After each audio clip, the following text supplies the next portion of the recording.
Good morning and welcome to The Money Cure. I'm your host, Sean Robert Grant, and I am here to help you, to enable you, to whatever it is, to basically just share my experiences with money, with wealth, and what I truly feel like makes a difference, not only for myself, but for everyone.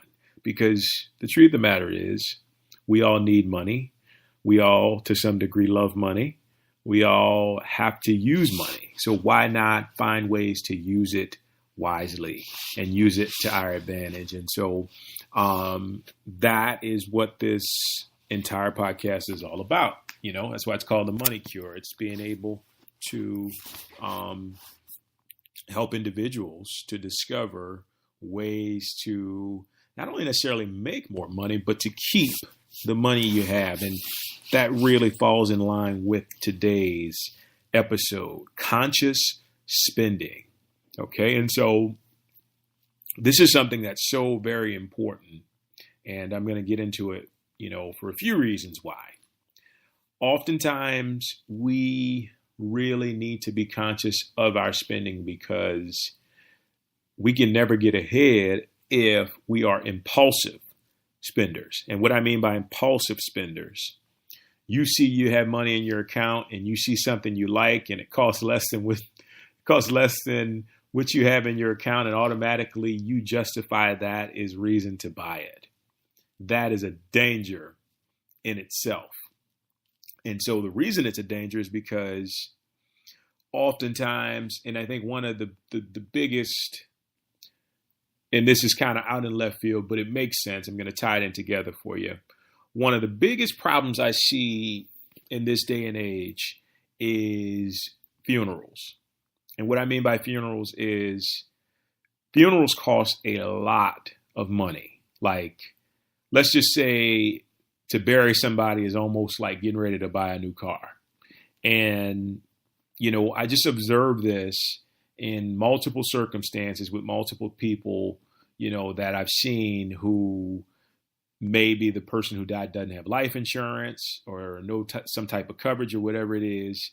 But somebody dies and a funeral comes up and bam, you got $20,000 to $25,000 you have to pay in order to have a service to bury this person. And people just don't know where the money's going to come from.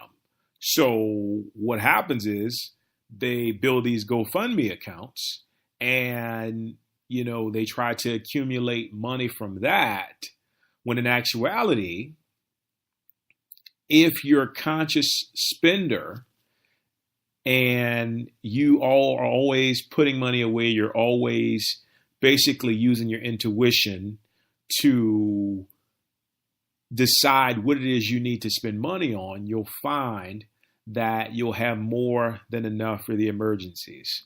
One of the greatest stories ever was the guy who worked for UPS, and through compound interest and saving and investing, he made, I think, $14,000 a year at the time, if you could believe that.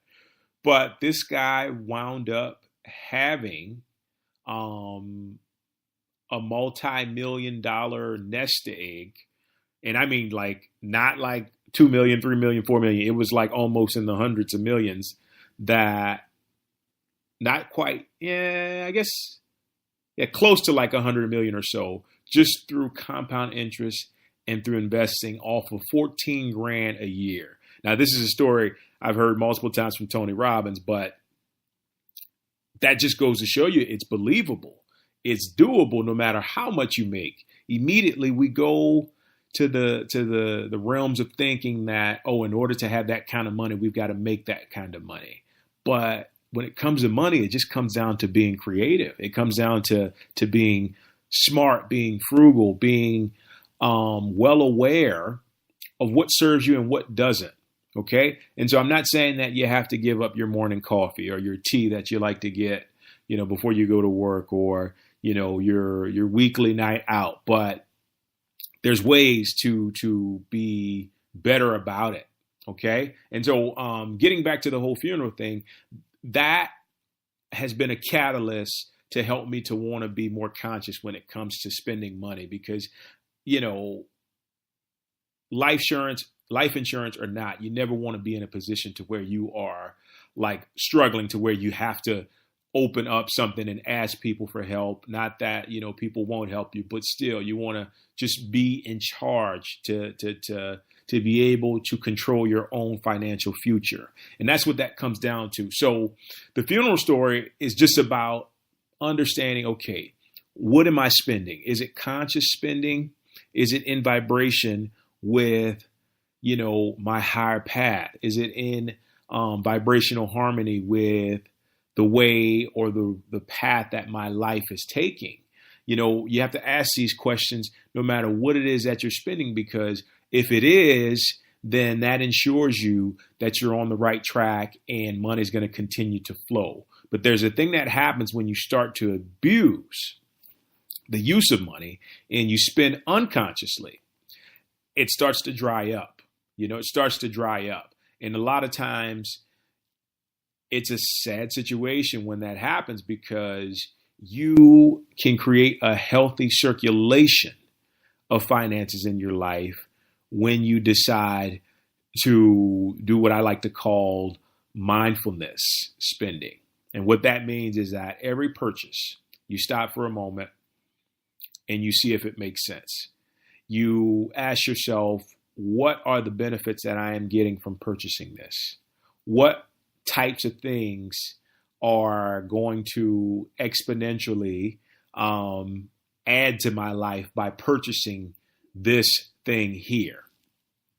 And if that makes sense, and if that feels good vibration, I'm not talking about impulsively, but if that feels good vibrationally, then you have the right to spend it. But if not, you know, put it back, because what happens is you may need that money for something else.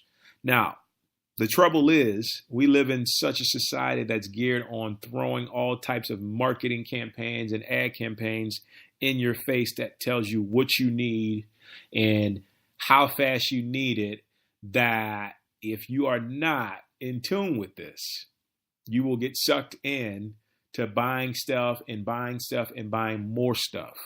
And that in itself is no good for anybody, because that's when we get into trouble. That's when we get into financial ruin, because we're not creating a portfolio. We're not creating a nest egg, an amount of money to have that we can use for the stuff that we really want. And all human beings truly want.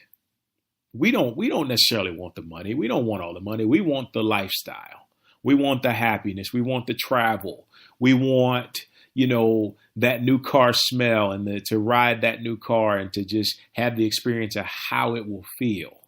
I tell you what, you don't necessarily need those things, because to find true happiness, all you have to do is take time to meditate and go within and connect to the divine. And from there, you'll realize that it's not about buying $90,000 cars. It's not about, you know, spending $500 when you go to dinner because you want to drink 6 bottles of wine. Like, it's not about that. You know, it's about being good stewards of the money that we have and being grateful for what we have. And from that energy, we can move into having more.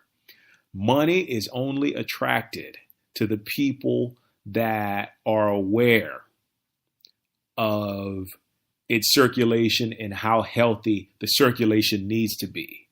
And also with your thoughts, your beliefs, your actions. That's the only way it's going to circulate to you in high amounts, in high levels, is if you're a good conductor of that circulation. And a perfect example is electricity.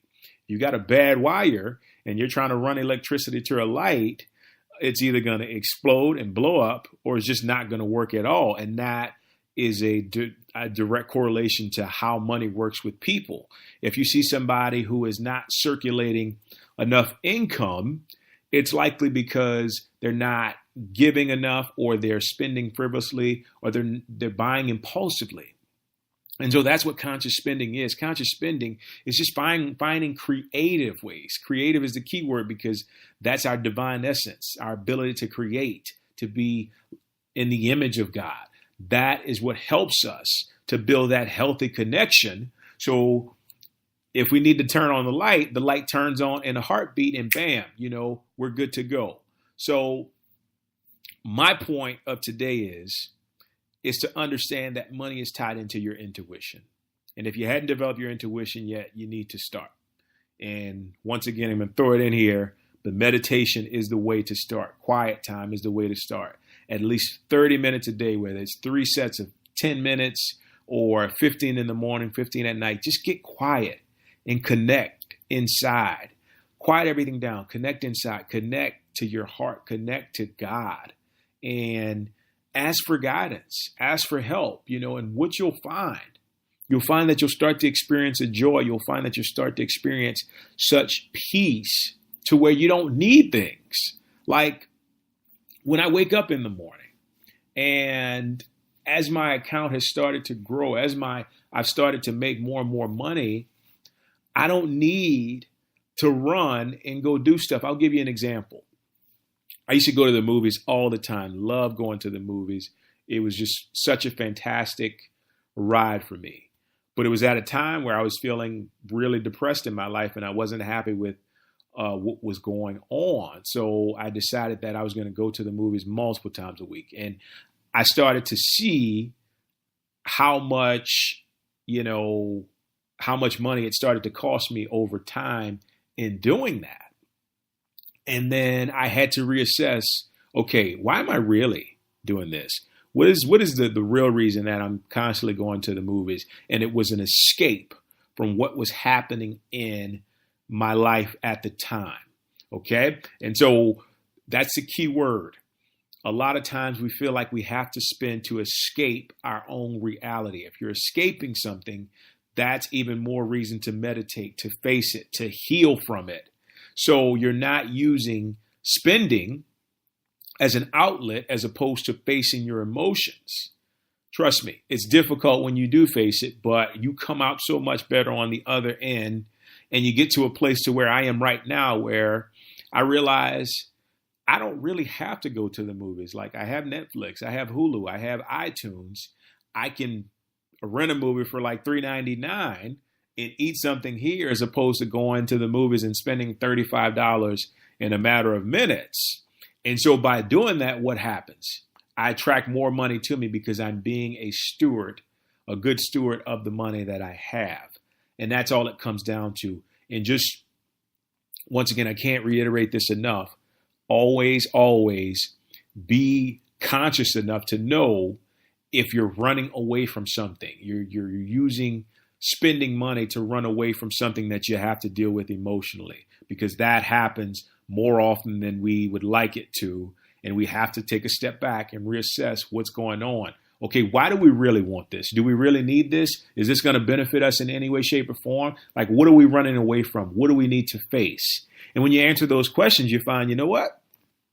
I can save this $500. Let me just put this away for when I really want to do this. And it becomes something that is not a catalyst because of something else, but it's just something I want to do because I have fun doing it. And you find when you move from that place, the place of I don't need something, I have everything I need on the inside. I'm just going to enjoy this. I'm just going to be in this experience. Once again, another way for you to become, one, more financially independent, but more importantly, more financially free, because you're not contingent upon something else outside of yourself to make you feel good or great about who you are. So, with that being said, I leave you with the most important point of today, and that is conscious spending. Every dollar that you're spending, see if it makes sense. See if it correlates to your vibration. See if it's in unison with what your intuition is telling you, what your inner guidance is giving you. See if it is in connection with your higher path, because if it is, then it makes sense to spend it. If it's not, then you have to change things up a bit. I remember I was meditating one time and I always ask for a sign, from my intuition, from my heart, from God. And I got the sign of seeing coins in the trash. And immediately I knew that sign was me throwing away money. And so I didn't hesitate. I took it. I woke up. I'm like, all right, you know what? I need to figure out where I'm spending money where I don't need to. I need to be more conscious about this because I don't want to be throwing money away at all, especially when I know that it's a gift and I'm supposed to take care of it and not only use it, but also circulate it out to the world.